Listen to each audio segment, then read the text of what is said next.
प्रभु तेरी याद में दिल गुनगुनाता है। प्रभु तेरी याद में दिल गुनगुनाता है। अब तो हर चेहरे पे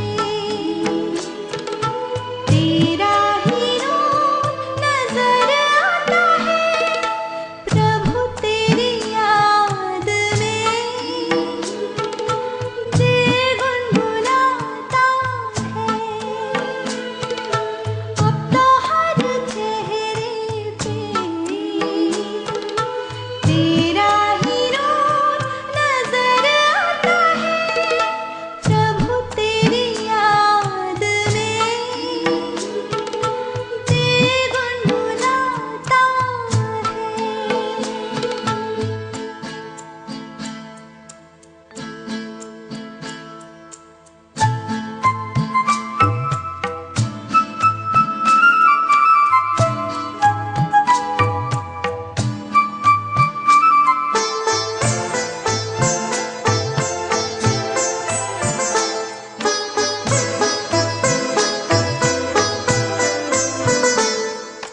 नैनों की ललक प्रभु तुम, सांसों की महक प्रभु तुम।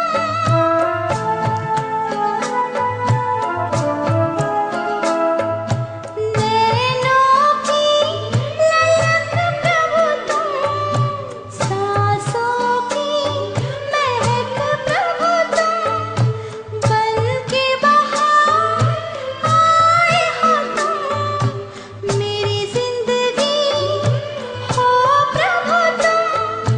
पास हो मेरे हरदम, दिल सदा ये चाहता है। प्रभु तेरी याद में दिल गुनगुनाता है।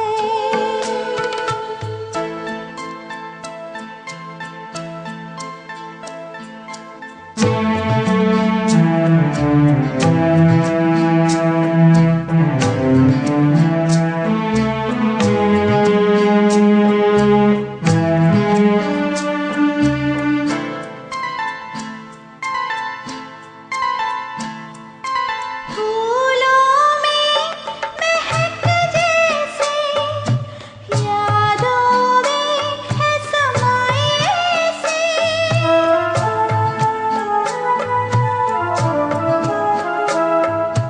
फूलों में महक जैसे यादों में है समाए ऐसे। बेहद प्यार है तुमसे, ये इज़हार करें कैसे। इसी अनुभव में मन पंछी बन यूं उड़ जाता है। प्रभु तेरी याद में दिल गुनगुनाता है। प्रभु तेरी याद में दिल गुनगुनाता है। अब तो हर चेहरे पे तेरा ही रूप नजर आता है। प्रभु तेरी याद में दिल गुनगुनाता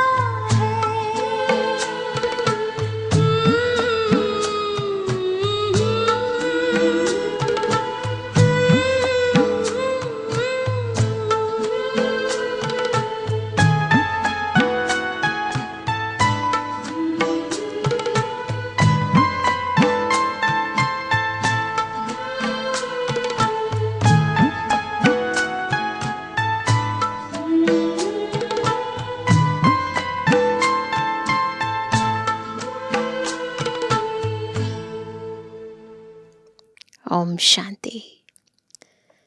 ये मंत्र हमें पक्का कराता है कि हम कौन हैं, और हमारा स्वधर्म क्या है। और जितना हम अपने स्वधर्म में टिकते हैं, स्वस्थिति में टिकते हैं, उतना देह और दुनिया पराई लगने लगती है।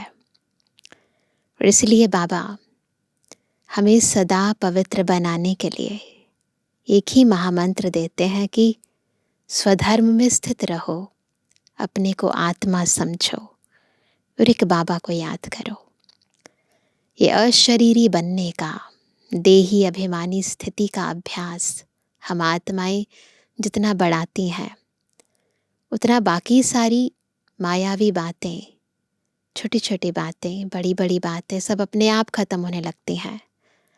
आत्मा स्वतः ही पवित्र भी होने लगती है, सर्वगुण भी धारण होने लगते हैं। परंतु आधार है पहला मूल मंत्र कि मैं कौन हूँ और मैं किसकी हूँ। आज की मुरली भी हमें हमारी आत्मिक स्थिति का अभ्यास मजबूत करा रही है। सुनते हैं बाबा के मधुर महावाक्य। आज है 28 अप्रैल 2025। बाबा के महावाक्य हैं, मीठे बच्चे, तुम्हारा प्यार विनाशी शरीरों से नहीं होना चाहिए। एक विदेही से प्यार करो, देह को देखते हुए नहीं देखो। देह को देखते हुए नहीं देखो, दिखाई तो देगा परंतु देखते हुए जैसे देख ही नहीं रहे हैं। इंटरेस्ट नहीं होता ना, तो सामने चीज़ होती है परंतु नज़र नहीं आती, उसकी तरफ हम ज़्यादा ध्यान नहीं देते, उसको टाइम नहीं देते, उसे एनर्जी नहीं देते। तो ऐसी स्थिति हो। प्रश्न है, बुद्धि को स्वच्छ बनाने का पुरुषार्थ क्या है? स्वच्छ बुद्धि की निशानी क्या होगी? एक ही पुरुषार्थ है। उत्तर है, देही अभिमानी बनने से ही स्वच्छ बुद्धि बनती है। देही अभिमानी, ये बात ध्यान रखना है। पहली बात, मैं देह को धारण करने वाली देही हूँ। फिर अभिमान क्या है? यानी स्वमान आत्मा के। तो वो स्वमान भी स्मृति में रहे, मैं कौन हूँ और मेरे स्वमान कौन कौन से हैं। जैसे कहते हैं देही अभिमानी स्थिति। तो देही अभिमानी बनने से ही बुद्धि स्वच्छ बनती है। ऐसे देही अभिमानी बच्चे अपने को आत्मा समझ एक बाप को प्यार करेंगे, बाप से ही सुनेंगे। लेकिन जो मूढ़मती है वह देह को प्यार करते हैं, देह को ही श्रृंगारते रहते हैं। वो क्या करते हैं? देह को ही प्यार करते हैं और देह को ही श्रृंगारते रहते हैं। इसलिए यदि बुद्धि को स्वच्छ रखना है तो देही अभिमानी बनना है। ओम शांति। ओम शांति। किसने कहा और किसने सुना? और सत्संगों में तो जिज्ञासु सुनते हैं, महात्मा व गुरु आदि ने सुनाया, ऐसे कहेंगे। यहाँ परमात्मा ने सुनाया और आत्मा ने सुना। नई बात है ना, देही अभिमानी होना पड़े। कहीं यहाँ भी देह अभिमानी हो बैठते हैं। तुम बच्चों को देही अभिमानी हो बैठना चाहिए। मैं आत्मा इस शरीर में विराजमान हूँ। शिव बाबा हमको, किसको? आत्मा को समझाते हैं। यह बुद्धि में अच्छी तरह याद रहना चाहिए, मुझ आत्मा का कनेक्शन है परमात्मा के साथ। परमात्मा आकर इस शरीर द्वारा सुनाते हैं। यह दलाल हो गया ब्रह्मा बाबा, तुमको समझाने वाला वह है। इनको भी वर्षा वह देते हैं। तो बुद्धि कहाँ जानी चाहिए? जो दे रहा है ज्ञान उसी की तरफ जानी चाहिए ना। तो बुद्धि में बाबा कहते हैं तो बुद्धि उस तरफ जानी चाहिए, ऊपर। समझो, बाप के 5-7 बच्चे हैं। पुराने समय की बात है, बाबा के टाइम पर तो कॉमन बात थी 5-7 बच्चे। आजकल तो बहुत कम देखने में आते हैं। तो समझो बाप के 5-7 बच्चे हैं, उन्हों का बुद्धि योग बाप तरफ रहेगा ना, क्योंकि बाप से वर्षा मिलना है, भाई से वर्षा नहीं मिलता। वर्षा हमेशा बाप से मिलता है, आत्मा को आत्मा से वर्षा नहीं मिलता। तुम जानते हो, आत्मा के रूप में हम सब भाई भाई हैं।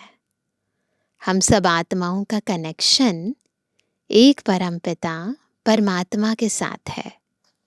वह कहते हैं, माम एकम याद करो, मुझे एक के साथ ही प्रीत रखो, रचना के साथ मत रखो, देही अभिमानी बनो। मेरे सिवाय और कोई देहधारी को याद करते हो तो इसको कहा जाता है देह अभिमान। सोचो, किसी और देहधारी को याद करना, इसको भी देह अभिमान कहेंगे। भल यह देहधारी तुम्हारे सामने है, साकार मुरली है तो ब्रह्मा बाबा की तरफ इशारा देते हुए शिव बाबा कहते हैं, भल यह देहधारी तुम्हारे सामने है, परंतु तुम इनको नहीं देखो। आत्मा को कह रहे हैं ना, बुद्धि में याद उनकी रहनी चाहिए। वह तो सिर्फ कहने मात्र भाई भाई कह देते हैं, दुनिया में कहते हैं ना हम सब भाई भाई हैं।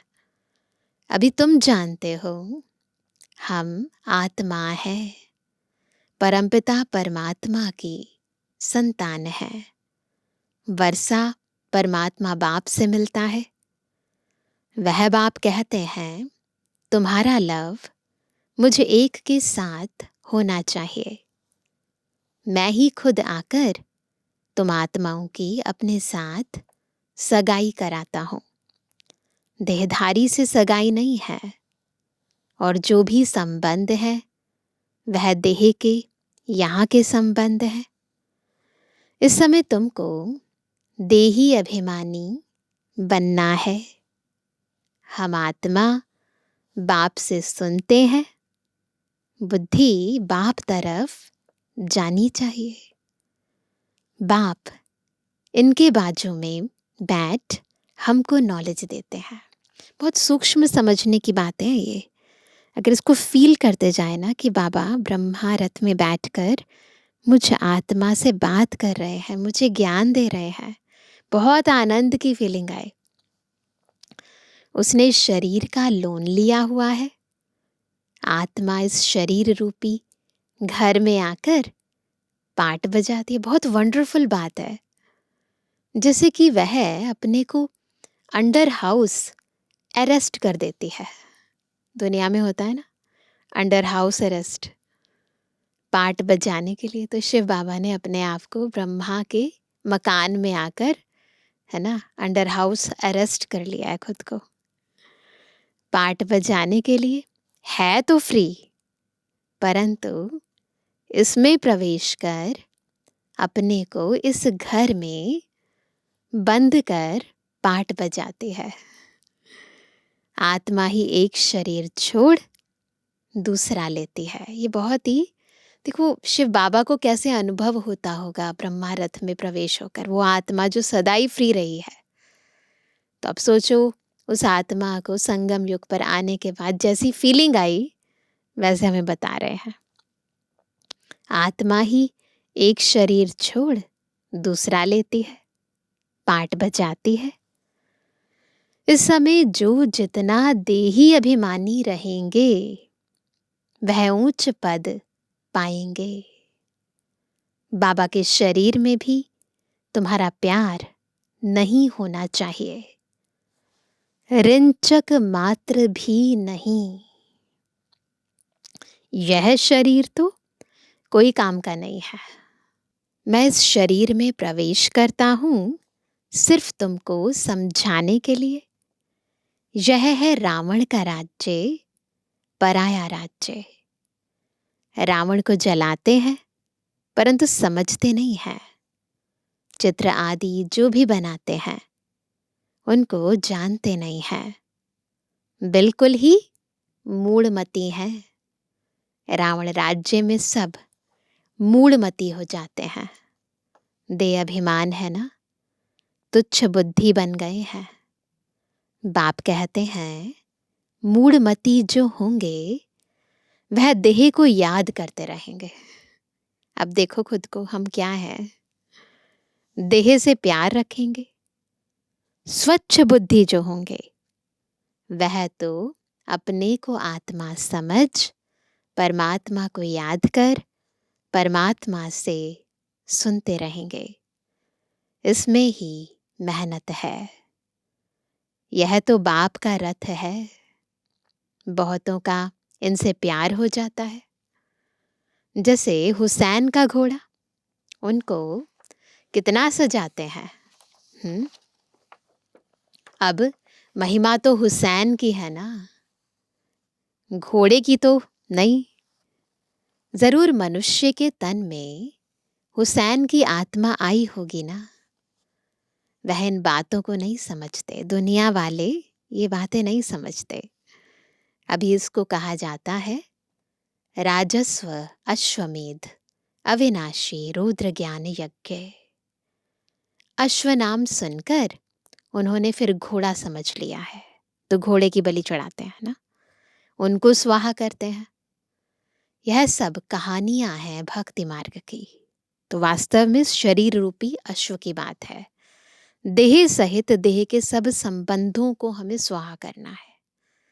अभी तुमको हसीन बनाने वाला मुसाफिर तो यह है ना। कौन? शिव बाबा। अभी तुम जानते हो हम पहले गोरे थे, याद करो। हम आत्माएं पहले सतयुग में कैसी थी? गोरी यानी पवित्र। फिर क्या हुआ? फिर सांवरे बने हैं। जो भी आत्माएं पहले पहले आती हैं परम धाम से, सृष्टि चक्र में आती हैं, तो पहले सतो प्रधान है, फिर सतो रजो तमो में आती है। बाप आकर सबको तमो प्रधान बन जाते हैं ना, तो फिर बाबा क्या करते हैं? बाप आकर सबको हसीन यानी सुंदर बना देते हैं। जो भी धर्म स्थापन अर्थ आते हैं वह सब हसीन आत्माएं होती हैं, पवित्र आत्माएं होती हैं। बाद में कामचिता पर बैठ काली हो जाती हैं। सृष्टि चक्र में आए, जन्म पुनर्जन्म लिया, तो डेफिनेटली इस दुनिया के हिसाब से ही चलना पड़ेगा, तो काली हो जाती हैं। पहले सुंदर फिर श्याम बनती हैं। यह नंबर 1 में पहले पहले आते हैं तो सबसे जास्ती सुंदर बनते हैं। ब्रह्मा बाबा को कह रहे हैं, बाबा इन लक्ष्मी नारायण जैसा सुंदर, नेचुरल सुंदर तो कोई हो ना सके। सबसे ज्यादा नेचुरल ब्यूटी किसकी है? लक्ष्मी नारायण की। यह ज्ञान की बात है। ये सारी शारीरिक सुंदरता की बात नहीं है, ये आत्मिक सुंदरता की बात है। भल क्रिश्चियन लोग भारतवासियों से सुंदर यानी गोरे हैं क्योंकि उस तरफ के रहने वाले हैं। तो क्लाइमेट का इफेक्ट पड़ता है ना बॉडी पर। जैसे तत्व होते हैं वैसा शरीर होता है। परंतु सतयुग में तो नेचुरल ब्यूटी है। आत्मा और शरीर दोनों सुंदर हैं। इस समय सब पतित सांवरे हैं। फिर बाप आकर सबको सुंदर बनाते हैं। पहले सतो प्रधान पवित्र होते हैं, फिर उतरते उतरते कामचिता पर बैठ काले हो जाते हैं। अब बाप आया है सभी आत्माओं को पवित्र बनाने। बाप को याद करने से ही तुम पावन बन जाएंगे। तो याद करना है एक को। देहधारी से प्रीत नहीं रखनी है। बुद्धि में यह रहे कि हम एक बाप के हैं, वही सब कुछ है। इन आँखों से देखने वाले जो भी हैं वह सब विनाश हो जाएंगे, यह आँखें भी खत्म हो जाएंगी। परमपिता परमात्मा को तो त्रिनेत्री कहा जाता है। उनको ज्ञान का तीसरा नेत्र है। त्रिनेत्री, त्रिकालदर्शी, त्रिलोकीनाथ, यह टाइटल उनको मिले हैं। अभी तुमको तीनों लोकों का ज्ञान है, फिर यह गुम हो जाता है। जिसमें ज्ञान है वही आकर देते हैं। तुमको बाप 84 जन्मों का ज्ञान सुनाते हैं। बाप कहते हैं अपने को आत्मा समझो। मैं इस शरीर में प्रवेश कर आया हूँ तुमको पावन बनाने। मुझे याद करने से ही पावन बनेंगे, और कोई को याद किया तो सतोप्रधान बन नहीं सकेंगे। पाप कटेंगे नहीं तो कहेंगे विनाश काले विपरीत बुद्धि विनश्यन्ति। फिर पाप कटेंगे नहीं। मनुष्य तो बहुत अंधश्रद्धा में है, देहधारियों में ही मोह रखते हैं। अब तुमको देही अभिमानी बनना है, एक में ही मोह रखना है। दूसरे कोई में मोह है, चेक करो। अगर एक बाबा के सिवाय अगर दूसरे कोई में मोह है तो गोया बाप से विपरीत बुद्धि है। बाप कितना समझाते हैं, मुझे बाप को ही याद करो, इसमें ही मेहनत है। तुम कहते भी हो हम पतितों को आकर पावन बनाओ, बाप ही पावन बनाते हैं। तुम बच्चों को 84 जन्मों की हिस्ट्री जियोग्राफी बाप ही समझाते हैं। वह तो सहज है ना। बाकी याद की ही डिफिकल्ट से डिफिकल्ट सब्जेक्ट है।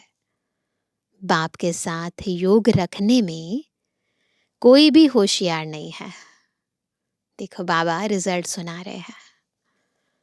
जो बच्चे याद में होशियार नहीं, वह जैसे पंडित है, रटा रटाया ज्ञान सुना रहे हैं। ज्ञान में भल कितने भी होशियार हों, याद में नहीं रहते तो वह पंडित है। बाबा पंडित की एक कहानी सुनाते हैं ना, सुनी है ना सबने। जिसको सुनाया वह तो परमात्मा को याद कर पार हो गया, है ना। पंडित का दृष्टांत भी तुम्हारे लिए है। दिखाते हैं ना, कहानी में सुनाते हैं।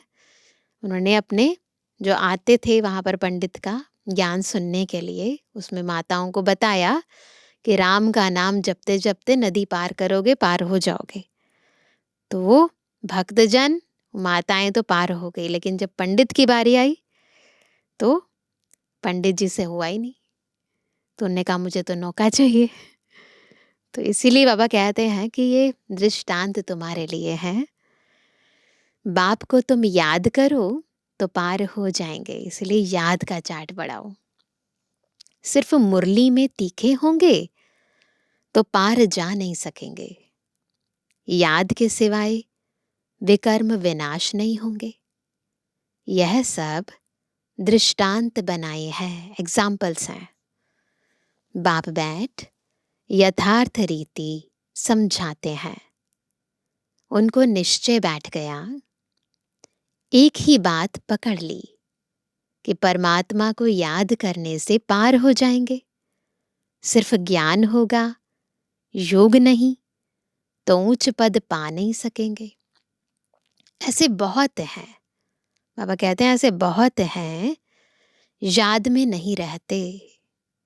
मूल बात है ही याद की।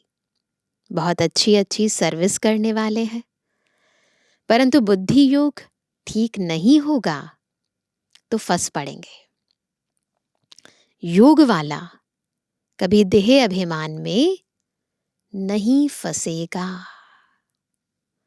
अशुद्ध संकल्प नहीं आएंगे। याद में कच्चा होगा तो क्या होगा? तो तूफान आएंगे। याद में कच्चा होगा तो तूफान आएंगे। योग से कर्म इंद्रियां एकदम वश हो जाती हैं। बाप राइट और रॉन्ग को समझने की बुद्धि भी देते हैं। औरों की देह तरफ बुद्धि जाने से विपरीत बुद्धि विनश्यंती हो जाएंगे। ज्ञान अलग है, योग अलग है। योग से हेल्थ, ज्ञान से वेल्थ मिलती है। योग से शरीर की आयु बढ़ती है। तो 4 सब्जेक्ट हैं, चारों का अपना महत्व है, परंतु योग का चार्ट अगर ठीक नहीं है तो केवल ज्ञान सुनने और सुनाने से कोई फायदा नहीं होगा। इसलिए आप बता रहे हैं दोनों सब्जेक्ट बिल्कुल अलग हैं। योग से शरीर की आयु बढ़ती है। आत्मा तो छोटी बड़ी होती नहीं। आत्मा कहेगी मेरे शरीर की आयु बड़ी होती है, अभी आयु छोटी है, फिर आधा कल्प के लिए शरीर की आयु बड़ी हो जाएगी। हम तमो प्रधान से सतो प्रधान बन जाएंगे। आत्मा पवित्र बनती है। सारा मदार आत्मा को पवित्र बनाने पर है। पवित्र नहीं बनेंगे तो पद भी नहीं पाएंगे। माया चार्ट रखने में बच्चों को सुस्त बना देती है। हैं ऐसे सारे बच्चों को याद की यात्रा का चार्ट बहुत शौक से रखना चाहिए।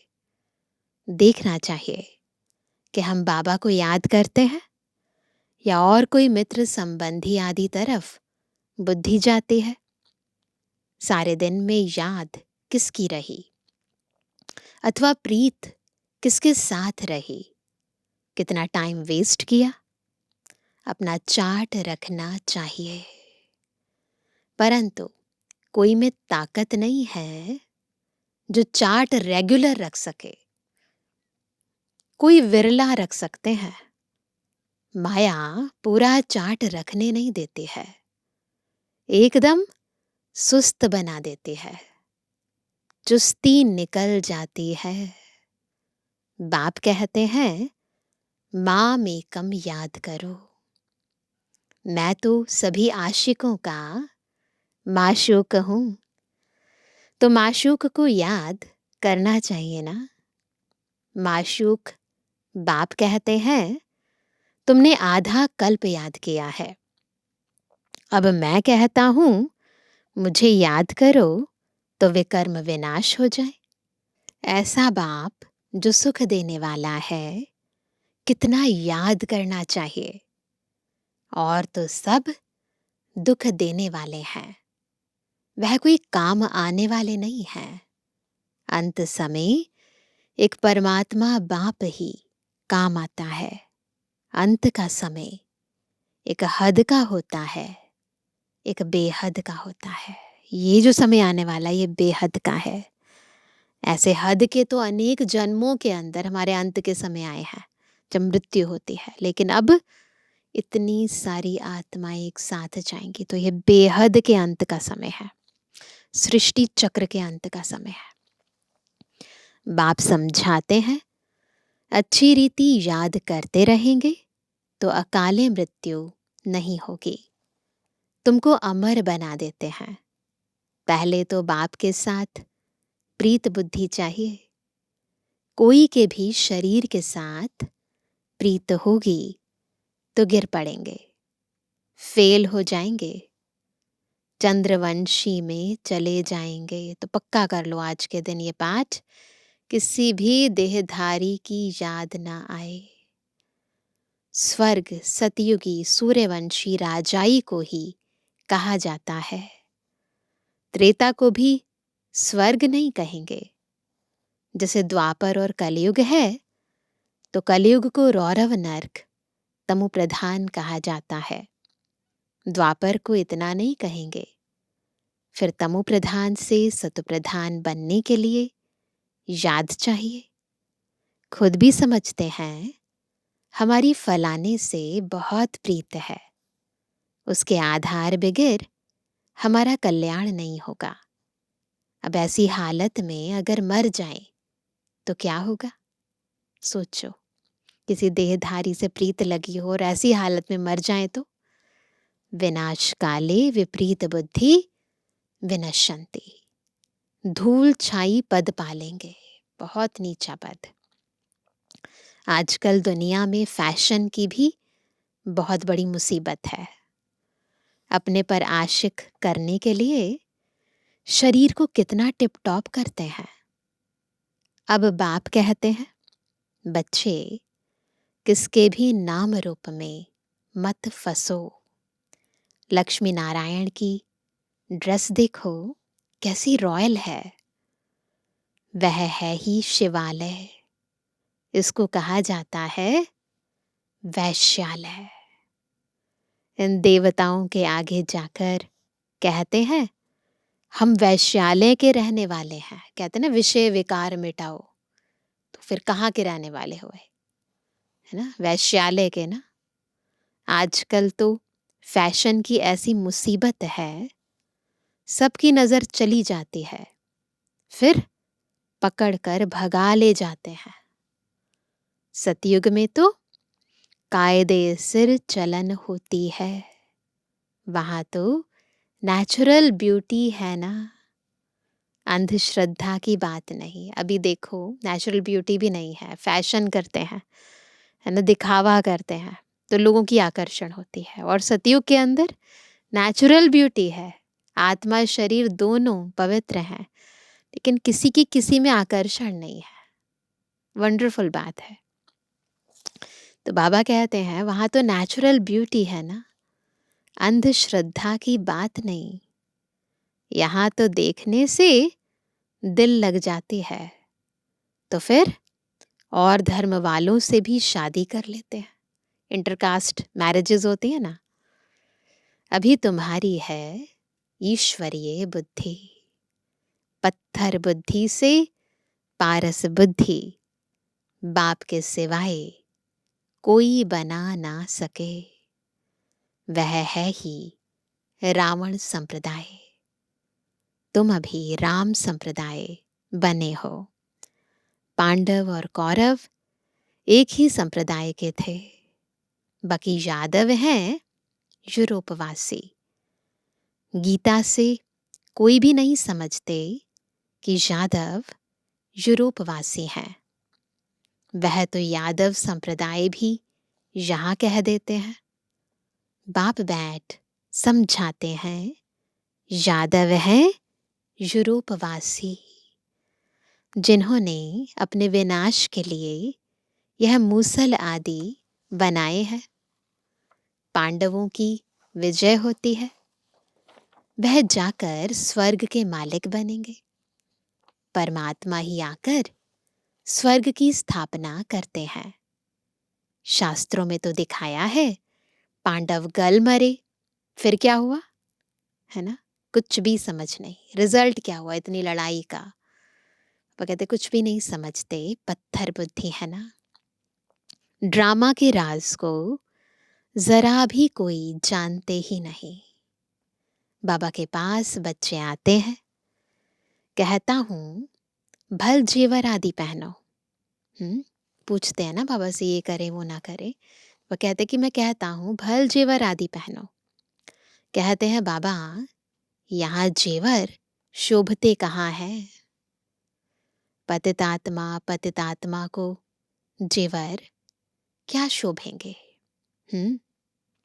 अब कहते हैं पतितात्मा को जेवर क्या शोभेंगे, है ना? जब पवित्र आत्मा होगी तो जेवर उस पर भी शोभायमान होंगे ना।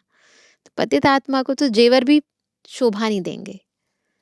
वहां तो हम इन जेवरों आदि से सजे रहेंगे, क्योंकि आत्मा भी पवित्र है और शरीर भी।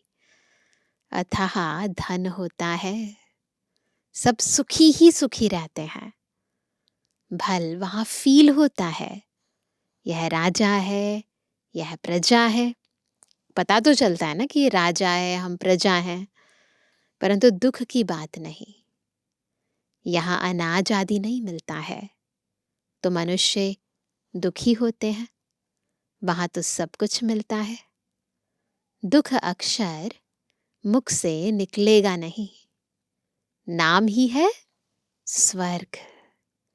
यूरोपियन लोग उनको पैराडाइज कहते हैं। समझते हैं वहाँ गॉड गॉडेज रहते थे, इसलिए उन्हों के चित्र भी बहुत खरीद करते हैं। परंतु वह स्वर्ग फिर कहाँ गया, यह किसको पता नहीं है। ड्रामा के आदि मध्य अंत का राज संसार में किसी को नहीं पता, ना अब पता है, ना आगे कभी पता होगा, और ना ही इससे पहले जन्मों में हमें ही पता था। केवल इस समय हम आत्माओं को बाबा सारा राज बताते हैं। वो कहते किसको पता नहीं है, अभी तुम अभी जानते हो यह चक्र कैसे फिरता है। नई सो पुरानी, पुरानी सो फिर नई दुनिया बनती है। देही अभिमानी बनने में बड़ी मेहनत है। तुम देही अभिमानी बनने से इन अनेक बीमारियों आदि से छूट सकेंगे। बाप को याद करने से ऊंच पद पा लेंगे। अच्छा, मीठे मीठे सिकंदर जवानी बच्चों पे जुबानी बाप दादा का दिल जान सको प्रेम से नंबरवार प्रसाद संसार याद कर। रूहानी बच्चों की रूहानी बाप दादा को गुड मॉर्निंग, नमस्ते नमस्ते नमस्ते। धारणा के लिए मुख्य सार पहला, किसी भी देहधारी को अपना आधार नहीं बनाना है। शरीरों से प्रीत नहीं रखनी है, दिल की प्रीत एक बाप से रखनी है। किसी के नाम रूप में नहीं फंसना है। दूसरा, याद का चार्ट शौक से रखना है, इसमें सुस्त नहीं बनना है। चार्ट में देखना है मेरी बुद्धि किसके तरफ जाती है, कितना टाइम वेस्ट करते हैं। सुख देने वाला बाप कितना समय याद रहता है, चेक करना ना। वो बाबा जो सदा सुख देता है हमें कितना समय याद रहता है। आज का वरदान है, गृहस्थ व्यवहार और ईश्वरीय व्यवहार दोनों की समानता द्वारा सदा हल्के और सफल भव। कैसे बनेंगे हल्के और सफल? जब गृहस्थ व्यवहार और ईश्वरीय व्यवहार दोनों की समानता होगी, बैलेंस। सभी बच्चों को शरीर निर्वाह और आत्म निर्वाह की डबल सेवा मिली हुई है, लेकिन दोनों ही सेवाओं में समय का, शक्तियों का समान अटेंशन चाहिए। यदि श्रीमत का कांटा ठीक है तो दोनों साइड समान होंगे, बैलेंस होता है ना। तो वो कहते हैं अगर कांटा ठीक है श्रीमत का तो दोनों तरफ बैलेंस रख सकेंगे। लेकिन गृहस्थ शब्द बोलते ही गृहस्थी बन जाते हो, बहुत बेचारापन दिखाते, क्या करें, तो बहानेबाजी शुरू हो जाती है। इसलिए गृहस्थी नहीं ट्रस्टी हैं। इस स्मृति से गृहस्थ व्यवहार और ईश्वरीय व्यवहार दोनों में समानता रखो तो सदा हल्के और सफल रहेंगे।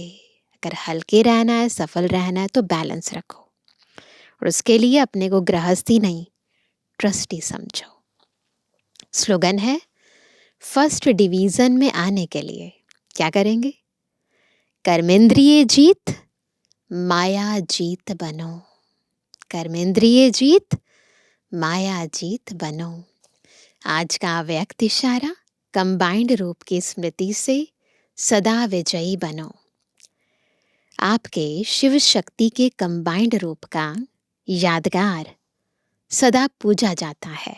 अभी भी कई मंदिर है ना शिव शक्ति के मंदिर। शक्ति शिव से अलग नहीं, शिव शक्ति से अलग नहीं। ऐसे कंबाइंड रूप में रहो। इसी स्वरूप को ही सहज योगी कहा जाता है। योग लगाने वाले नहीं, लेकिन सदा कंबाइंड अर्थात साथ रहने वाले। जो वायदा है कि साथ रहेंगे, साथ जिएंगे, साथ चलेंगे, यह वायदा पक्का याद रखो। तो याद रखेंगे हम सब कौन है? शिव शक्ति कंबाइंड। अच्छा, ओम शांति।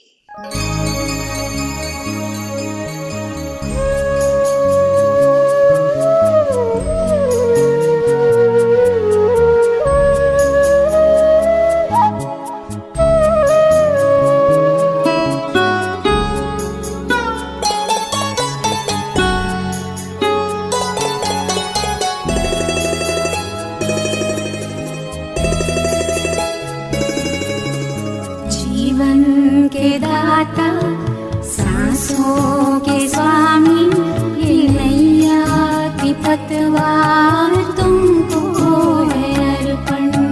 जीवन के दाता, सांसों के स्वामी, ये नैया की पतवार तुमको है अर्पण।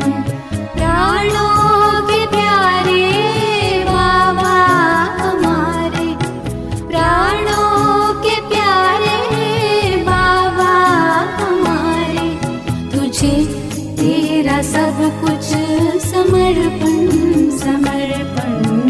जीवन के दाता, सांसों के स्वामी, ये नैया की पतवार तुमको है अर्पण।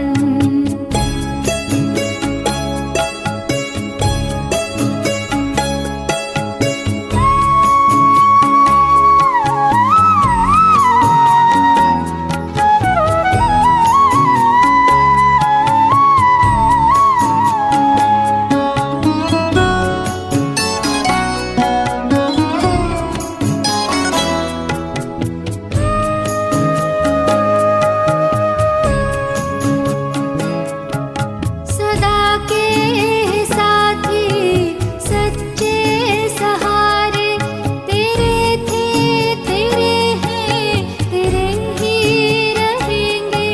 तुम्हारी ही श्रीमत पे चलते रहेंगे। कहेंगे जो भी हम वो करते रहेंगे। दिल के दिलाराम, दिल से हम कहते, दिलों जान से बाबा तुझ पे है अर्पण। प्राणों के प्यारे बाबा हमारे, तुझे तेरा सब कुछ समर्पण समर्पण। जीवन के दाता, सांसों के स्वामी, ये नैया की पतवार तुमको है अर्पण।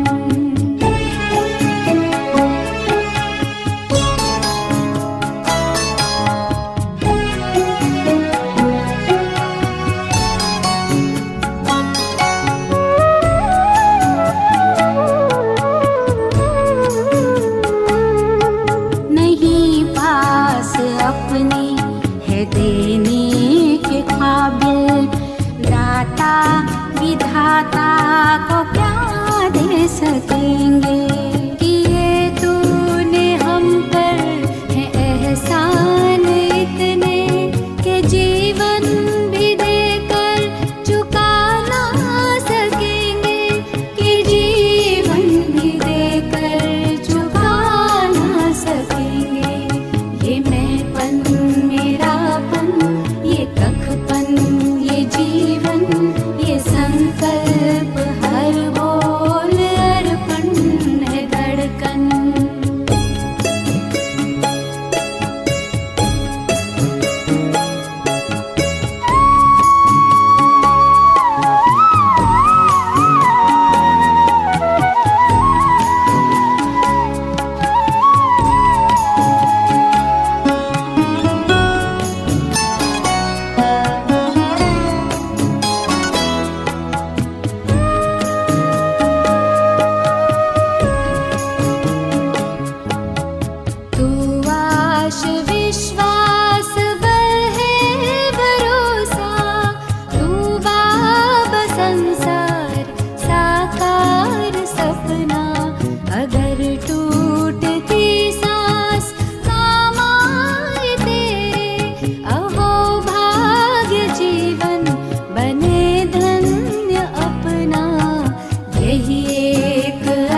दाता सांसों के स्वामी, ये नैया की पतवार तुमको है अर्पण।